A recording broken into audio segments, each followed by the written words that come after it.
विद्यार्थियों नमस्कार, good morning. आज मैं K C Meena government college Bandikui assistant professor business administration आज आपको बीकॉम सेकेंड ईयर प्रबंध के सिद्धांत जो हमारा सेकंड पेपर है उसमें जो तीसरा जो हमारा अध्याय है प्रबंध प्रकृति एवं सीमाएं, उसके बारे में अध्ययन करेंगे। विद्यार्थियों, इससे पूर्व दो आपके अध्याय हो चुके हैं। अब जो हमारा तीसरा लेसन है आज का वो है प्रबंध की प्रकृति, क्षेत्र एवं सीमाएं। यानी प्रबंध क्या है ये सब अपन ने देख लिया और इसकी प्रकृति किस प्रकार की है। प्रबंध की जो प्रकृति बहुआयामी है, इसे कोई कला, कोई इसे विज्ञान, तो कोई इसे पेशे के नाम से समझ सकता है, कोई इसे जीवन यापन का एक उपाय भी समझते हैं, कोई इसे विलक्षण प्रतिभा समझते हैं, तो कोई इसे कार्यों की प्रक्रिया मानते हैं। अर्थात प्रबंध जो है ये अपनी प्रकृति के अनुसार बदलता रहता है और ये सभी क्षेत्रों में पाया जाता है। प्रबंध की प्रकृति के कुछ एक वहाँ पर प्रमुख पहलू निम्नानुसार है, हम उनका इस प्रकार से अध्ययन करेंगे। सबसे पहला जो है प्रबंध कला तथा विज्ञान, यानी प्रबंध को कला और विज्ञान दोनों की श्रेणी में क्यों माना गया है, इसके बारे में अध्ययन करेंगे। दूसरा, इन्होंने पेशे के रूप में प्रबंध एक पेशा, उसके अंतर्गत इन्होंने बांट रखा है। तीसरा, एक प्रबंध सार्वभौमिक प्रक्रिया है। चौथा है प्रबंध एक प्रणाली या तंत्र है। प्रबंध जन्मजात प्रतिभा है। छठा है सामाजिक उत्तरदायित्व और सातवां जो है वह है व्यक्तियों का विकास।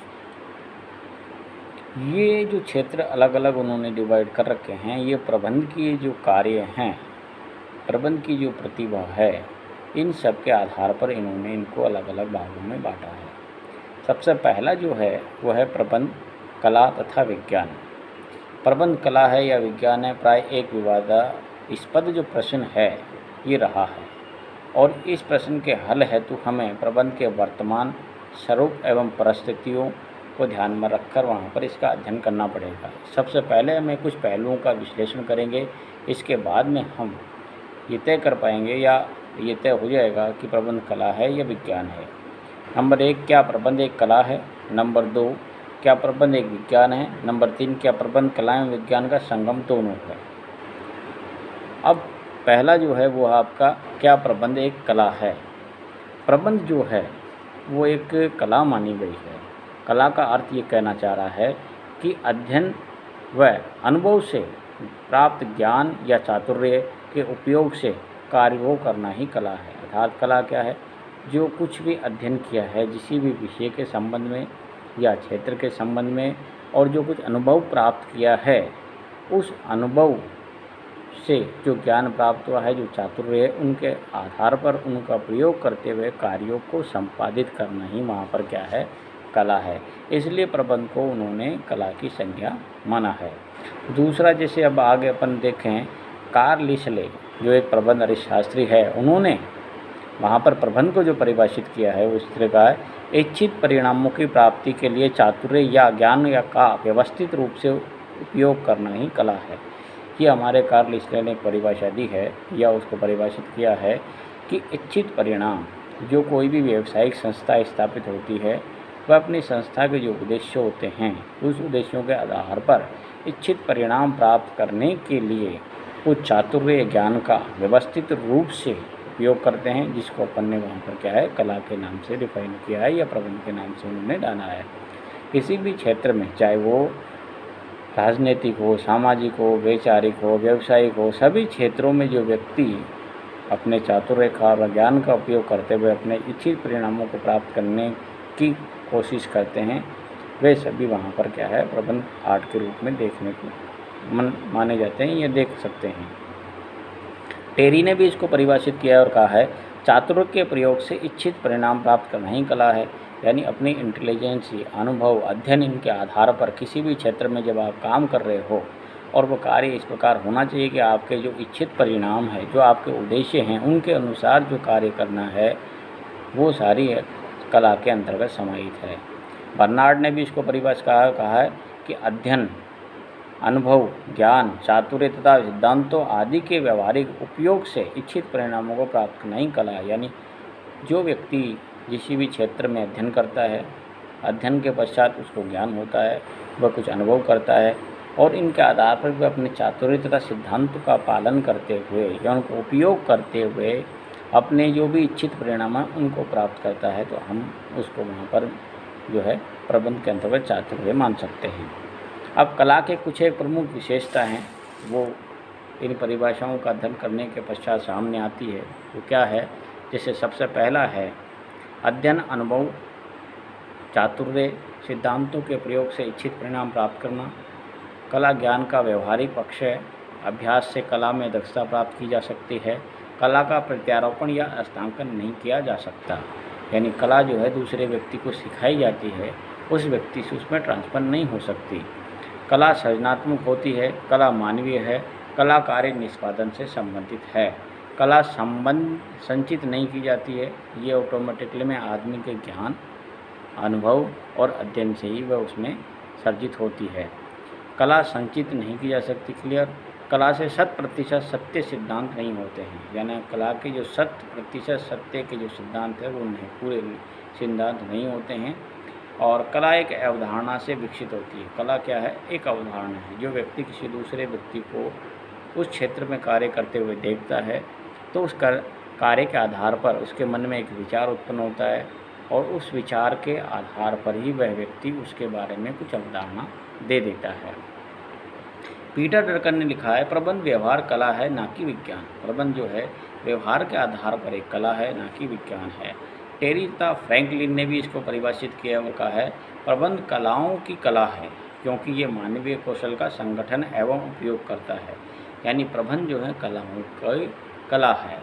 इसमें क्या है कि कुछ मानवीय जो आपका संसाधन है उनमें जो कौशल है, जो क्षमता है, वह सभी अपनी उन संगठन में उन कलाओं का, क्षमताओं का प्रयोग करते हुए जो भी इच्छित परिणाम होते हैं उनको प्राप्त करने के लिए उनका प्रयोग करते हैं। तो ये प्रबंध की कुछ कला की जो विशेषताएं उन्होंने बताई है, इस विशेषताओं के आधार पर ये सामने आता है कि प्रबंध जो है कला है और ये व्यवहारिक है। ये वहाँ पर जो है विज्ञान कम है जबकि कला ज़्यादा है। दूसरा प्रश्न जो इन्होंने उत्पन्न किया था कि प्रबंध एक विज्ञान है। विज्ञान जो है वो ज्ञान की किसी भी शाखा का एक क्रमबद्ध अध्ययन है। विज्ञान जो है ज्ञान की किसी भी शाखा का एक क्रमबद्ध क्या है? अध्ययन है, जिसमें कारण और परिणाम का संबंध पाया जाता है। जो भी कोई विज्ञान है उसमें इन्होंने कहा है कि क्रमबद्ध अध्ययन किया जाता है और उस अध्ययन के पश्चात उसमें कुछ कारण होते हैं और कुछ परिणाम होते हैं। उनके आधार पर कुछ रिसर्च होते हैं, रिसर्च के आधार पर कुछ वहाँ पर वो रिजल्ट बताते हैं। कुंज ने इसको परिभाषित किया है, विज्ञान को कहा है, विज्ञान व्यवहारिक ज्ञान का संगठित भंडार है। ये एक व्यवहारिक है, जैसे जैसे व्यवहार में आता है क्रमबद्ध अध्ययन होते हैं, उसके कुछ कारण होते हैं, कुछ परिणाम होते हैं, इनके आधार पर बाद में व्यवहारिक रूप से जो है वो संगठित भंडार के रूप में जो है बढ़ता ही जाता है।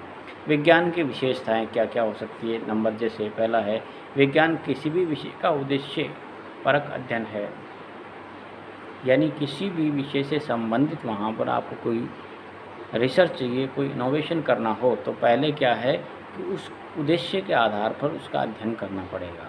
दूसरा, क्रमबद्ध और व्यवस्थित अध्ययन होता है विज्ञान के संबंध में। विज्ञान के कुछ सिद्धांत तथ्य हैं, अवलोकन है, परीक्षण होते हैं और उनके आधार पर क्या अनुसंधान किए जाते हैं और अनुसंधान के आधार पर कुछ कारण और परिणाम निकल कर आते हैं। विज्ञान के जो सिद्धांत है वो सार्वभौमिक होते हैं, सभी क्षेत्रों में माने जाते हैं। विज्ञान के ज्ञान को अर्जित एवं हस्तांतरित किया जा सकता है, यानी किसी ने एक्सपेरिमेंट किया है और उस एक्सपेरिमेंट के आधार पर दूसरे लोग भी उस एक्सपेरिमेंट को कर सकते हैं। विज्ञान के द्वारा प्रत्येक कार्य में कारण और परिणाम का संबंध किया जा सकता है, भावी परिणामों का अनुमान किया जा सकता है। प्रबंध विज्ञान की प्रकृति है। अब आगे जो है वो है ये कहना चाह रहे हैं, विज्ञान भी दो प्रकार का होता है, एक तो प्रथम शुद्ध विज्ञान और द्वितीय व्यवहारिक विज्ञान। शुद्ध विज्ञान क्या है? शुद्ध विज्ञान में हम भौतिक विज्ञान, रसायन विज्ञान आदि को सम्मिलित करते हैं। और दूसरा जो है व्यवहारिक विज्ञान, हम व्यवहारिक विज्ञान में जैसे चिकित्सा विज्ञान है, मनोविज्ञान है, अर्थशास्त्र है, मानव शास्त्र है, समाजशास्त्र आदि को सम्मिलित करते हैं। तो विज्ञान भी दो प्रकार का हो गया, एक शुद्ध हो गया और एक व्यवहारिक हो गया। शुद्ध विज्ञान में उन्होंने जो है रसायन विज्ञान, भौतिक विज्ञान आदि को इसमें शामिल किया है, जबकि व्यवहारिक विज्ञान में इन्होंने शामिल किया है चिकित्सा विज्ञान, मनोविज्ञान, अर्थशास्त्र, समाजशास्त्र और मानव शास्त्र। अब जहाँ तक प्रबंध का प्रश्न है, प्रबंध शुद्ध विज्ञान की श्रेणी में नहीं आता है, ये व्यवहारिक विज्ञान की श्रेणी में आता है। पीटर ड्रकर ने लिखा है, प्रबंध कभी भी शुद्ध विज्ञान नहीं बन सकता। क्यों नहीं बन सकता है, कारण बताए उन्होंने। और सबसे पहला उन्होंने बताया सर्वमान्य मान्यताओं का अभाव। इसमें जो भी सर्वमान्य मान्यता है वो नहीं पाई जाती। दूसरा, प्रयोग एवं परीक्षण का अभाव होता है। मानव व्यवहार इसमें केंद्रित होता है। कारण एवं परिणाम इसमें होते हैं। प्रबंध के सिद्धांतों का अभाव होता है। फेल ने इसके संबंध में लिखा है कि प्रबंध के सिद्धांत लचीले हैं, इन्हें मार्गदर्शक तथ्यों के रूप में स्वीकार करना चाहिए। ये बदलते रहते हैं, जैसे जैसे एक्सपेरिमेंट होते हैं उसके आधार पर प्रबंध के जो सिद्धांत है वो लचीले हो सकते हैं।